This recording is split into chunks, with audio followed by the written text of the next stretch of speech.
propósito de la situación de las lluvias, de las inundaciones, de este niño costero, ¿cuál va a ser el impacto en la economía? Mira, Lorena, estos fenómenos climatológicos se llaman shocks de oferta negativos. Y se llaman negativos porque te reducen, o si son muy fuertes, te hacen caer en una recesión. O te reducen el crecimiento de la economía, o te hace caer en una recesión si sus efectos son muy fuertes. Segundo, te provoca aumentos de precios, sobre todo de los alimentos, y que es como llover sobre mojado, porque ya el precio de los alimentos desde el año 2021 viene haciendo esto en el Perú. Entonces empeora la situación. En tercer lugar, esto hace que surjan muchas enfermedades, ¿no?, que le complican la vida al bienestar de la gente. En cuarto lugar, hace que también el empleo crezca menos a nivel de toda la economía. Es decir, Lorena, tiene una serie de impactos, de efectos negativos que la hacen pues claramente indeseable, pero como es el veredicto de la naturaleza, no podemos hacer mucho contra eso, sino tratar de que estos impactos negativos sean los menores posibles. Y esa es responsabilidad directa del gobierno de la señora Dina Boluarte. En el caso, por ejemplo, ya el Banco Central de Reserva había anticipado una pésima noticia, ¿no?, que el crecimiento iba a ser cero prácticamente del país. Pero ahora, ¿el crecimiento va a quedar en cero o al contrario, nos vamos a ir a recesión? No. Los estimados, Lorena, que se tienen ahora es que vamos a crecer, pero poquito. Se está estimando que vamos a crecer entre 2% y 2.5% en ese rango, ¿no?, que es un crecimiento claramente insatisfactorio para resolver los problemas tan fuertes que tenemos en la sociedad peruana, Lorena. Claro, si el fenómeno del niño cae con la dureza de los 80s o de los 90s cuando se dio, obviamente que podríamos caer en una recesión ahí, ¿no? Claro que sí.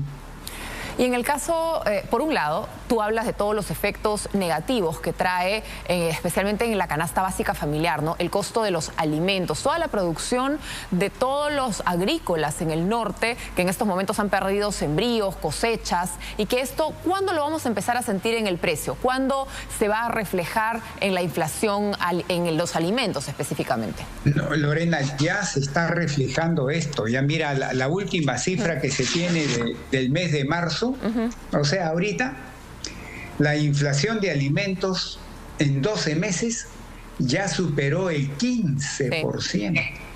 Imagínate tú, Lorena, que los alimentos en 12 meses hayan aumentado más de 15%. Eso golpea duramente, ¿sabes a quién?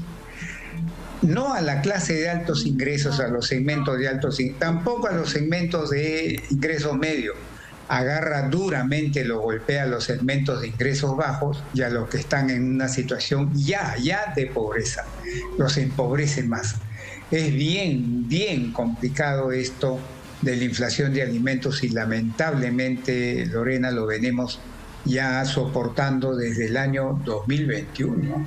¿Y podría subir más? 2022. Si estamos en 15%, sí, claro, ¿esto podría llegar a cuánto? Mira, va a depender de la gravedad de lo que estamos viendo, y si esto se sigue repitiendo, sabe Dios hasta cuándo puede subir los precios de los alimentos, Lorena. Y en el caso, cuando hay estos fenómenos, también por otro lado, se habla de que naturalmente el Estado necesita reconstruir. Entonces tiene que hacer gasto público, tiene que contratar materiales de construcción. Allí hay algún tipo de oportunidad para generar empleo, generar gasto y mitigar el impacto económico. Sí, a la hora que el gobierno tiene que entrar a tallar acá de todas maneras, ¿no? Va a tener que gastar. Pero ese gasto va a estimular la economía en los siguientes 2-3 trimestres del año, o 4 trimestres. Pero siempre y cuando, Lorena, se gaste bien, que no haya corrupción, que no haya un gasto ineficiente. Si se gasta bien esos recursos que el gobierno va a invertir en solucionar estos problemas, obviamente que va a crear un estímulo a la economía nacional. Siempre todos nos sentimos preocupados por el dólar. ¿Esta crisis del niño costero va a tener algún impacto en esta divisa? No creo, porque el precio del dólar, lo que le está pasando al dólar hoy día, Lorena, está determinado fundamentalmente por factores externos, no tanto por factores internos, ¿no? A propósito, Jorge, quería hacerte una pregunta a propósito de los factores externos por esta noticia que ha salido de que el Fondo Monetario Internacional ha solicitado detener estos retiros anticipados de los fondos de los afiliados de las AFPs, porque esto puede llevar a una inviabilidad del sistema privado de pensiones. Entonces, ¿cómo tenemos que interpretar esta situación, esta decisión, este pedido del Fondo Monetario Internacional? Me parece muy conveniente y oportuno que el Fondo Monetario Internacional se haya pronunciado sobre este tema, que ya especialistas y economistas peruanos lo hemos venido ya diciendo, tratando hace años, ¿no? Te voy a dar dos datos que grafican la gravedad de esto. Desde la pandemia, desde marzo del 2020 hasta hoy día se han permitido 6 retiros de AFPs. Y esos 6 retiros de AFPs han provocado que hoy día 2.3 millones de afiliados, Lorena, tengan 0 soles en sus cuentas con el sistema privado de pensión. 0 soles. 2.3 millones de afiliados.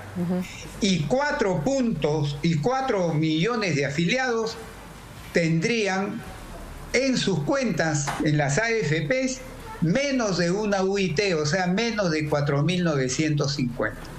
Con eso, Lorena, no te alcanza, pues, ni para una pensión, pues, oye, ni mísera, menos que mísera.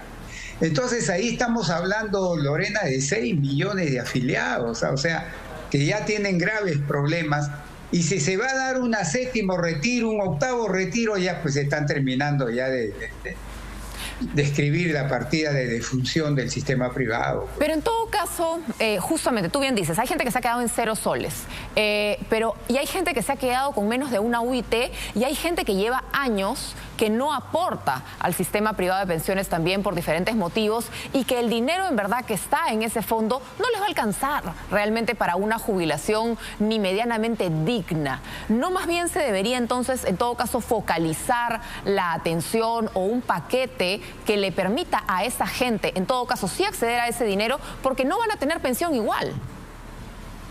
Sí, hay un buen porcentaje, no mayoritario, pero un buen porcentaje de afiliados que o se fueron al extranjero, perdieron su trabajo y ya no han continuado aportando, y tienen una cantidad reducida que en el tiempo puede crecer un poco, pero no mucho, en el sentido de que te garantice una pensión digna en tu vejez, ¿no? Claro. En esos casos habría que ver esa posibilidad.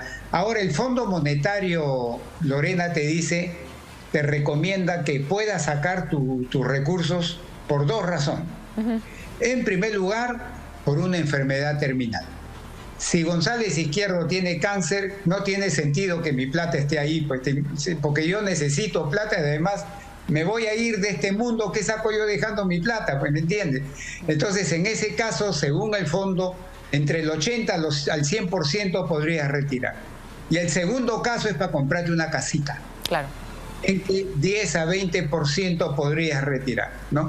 Y así como se han creado estas 2 excepciones, podrían crearse también algunas excepciones como un poco más para contemplar eso. Me fui del Perú, ya no aporto hace, no sé, 5 o 10 años al sistema privado de pensiones.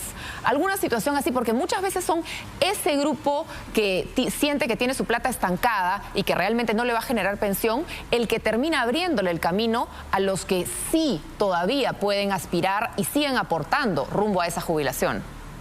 Ahora hay que tomar en cuenta también, Lorena, lo siguiente. Mira, estos 6 retiros que se permitieron, ya sea por el Ejecutivo o por el Congreso, en el pasado, desde el 2020 hasta acá, estos 6 retiros realmente va al sector de trabajadores formales, Lorena. Pero los informales, que es la gran mayoría, no tienen ni AFP ni CTS. Entonces, y esa es la gente que realmente, Lorena, necesita apoyo. O tiene ONP, que también son unas pensiones bastante bajas. Esas medidas tenían un fuerte olor político populista, ¿no? De ayudar a quien en términos relativos necesitaban menos ayuda y no llegar a los que de verdad, la gran mayoría, a gritos pedían, oye, ayúdame a comer. A ellos no le llegas con retiros de AFP ni le llegas con retiros de CTS, Lorena. Es verdad. Bueno, muchísimas gracias, Jorge, por conversar con nosotros. Siempre es interesante entender de una manera muy sencilla lo que se viene para los próximos meses en nuestro país, no solamente por ese tema de la AFP, sino también por el impacto de las lluvias. Muchísimas gracias. Hasta otro momento. Gracias, Lorena, también. Gracias.